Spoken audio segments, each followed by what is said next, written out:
सनातन क्या है? सनातन की सैद्धांतिक परिभाषाएं। जो सदा से है वह सनातन है। जो अस्तित्व के आरंभ, मध्य और अंत के पीछे छिपा काला सच है वह सनातन है। जो अनादि अनंत है वह सनातन है। जो सर्वदा एक ही है वह, और जो सर्वव्यापक है वही सनातन है। सनातन के बारे में जांच करना। जो हमेशा से है वह क्या है? जो ब्रह्मांड के बनने से पहले था, आज भी है और बाद में रहेगा वह क्या है?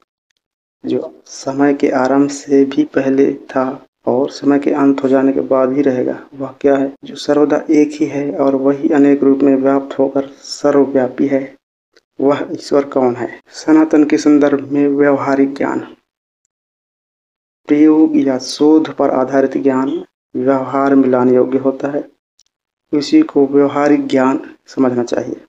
सनातन के व्यवहारिक रूप अहम ब्रह्मास्मि शिवोऽहम् तत्त्वमसि के बोध को अनुभव करने के लिए 3 रास्ते हैं: कर्मयोग, ज्ञान योग, भक्ति योग। ये तीनों मार्ग सनातन को जानने के रास्ते हैं। व्यवहारिक ज्ञान की पुष्टि करना। व्यवहारिक रूप अहम ब्रह्मास्मि, ब्रह्म तत्व मुझ में है क्यों कहा गया? शिवोऽहम्, वह शिव तत्व के रूप में मुझ में है और मैं ही शिव हूँ, यह कैसे संभव हुआ? तत्त्वमसि, वह तुम हो, वह तुम ही हो, किसी ने क्यों कहा है? सनातन के बारे में महत्वपूर्ण तथ्य और ज्ञान। कर्म योग के ध्यान आदि के द्वारा निराकार खाली होने का भाव रूप सदा से है। जो सदा एक है वह निराकार स्थान रूप ही है और वही सर्वव्यापक है। निराकार या शून्य ही पदार्थ जगत की हेतु और उत्पत्ति का कारण है। जो अणुओं परमाणुओं के उत्पत्ति का कारण अर्थात कोज और सोर्स भी है और पदार्थ के बाहर उसका अधिष्ठाता भी है। भक्ति योग से ईश्वर के सगुण लीलाओं के द्वारा।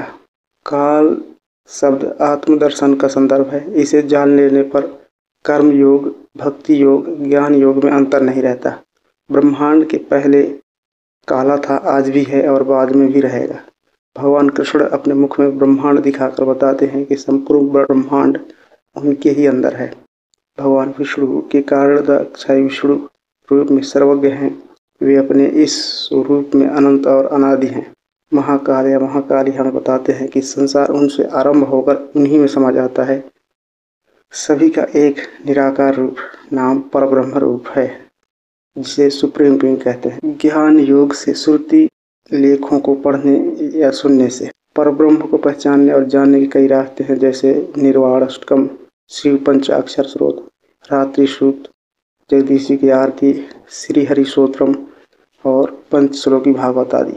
परम सत्य की विशेषताएं। शाश्वत और अपरिवर्तनीय, वह समय या परिस्थितियों के साथ परिवर्तन के अधीन नहीं है। पारलौकिक, यह भौतिक दिखावे और सतही समझ से परे है। यह अन्य सभी सत्यों और वास्तविकताओं के लिए आधार के रूप में कार्य करता है। अवर्णनीय, अक्सर मानव भाषा और अवधारणाओं की पूरी समझ से परे माना जाता है।